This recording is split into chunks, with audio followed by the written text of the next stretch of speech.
18 तासामध्ये ट्रॅफिक सुरू झाला। यांच्या थोबाडावर टिचून घडलं काय तर त्या ठिकाणी दरड वरून कोसळली आणि वरून कोसळून जो पाण्याची कमान आहे त्या कमानीवर पडली, ती कमानीचा भाग तुटला आणि दरड खाली पडली। ती त्या ठिकाणी मलबा त्याचा तयार झाला। कुठेही केबल स्टेट ब्रिजला क्रॅक नाही, कुठल्याही बोगद्याला अडचण नाही। उलट लोकांनी तर सांगितलं की बोगद्यामध्ये इमर्जन्सीची बटन दाबल्याबरोबर 3 मिनिटांमध्ये क्रेन आमच्याकडे आली। अनेकांनी सांगितलं बोगदा होता म्हणून आम्हाला त्या ठिकाणी आम्ही वाचलो, पण लगेच पाणी पडतंय आणि असे व्हिज्युअल दाखवणं सुरू केलं की जसं काही कनेक्टिंग लिंकच तुटली। आणि काही लोक ते असे सुरू पडले की जणू काही 7,000 कोटी पाण्यात गेले। जयंतराव, 18 तासामध्ये ट्रॅफिक सुरू झाला।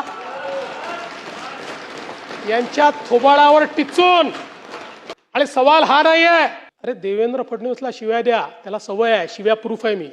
कारण जीवनात एकच गोष्ट शिकलो, आजपासून 10 वर्षांनी हे शिव्या देणारे दिसणार नाही, पण ती कनेक्टिंग लिंक असेल आणि देवेंद्र फडणवीसचं आणि एकनाथ शिंदेचं नाव असेल।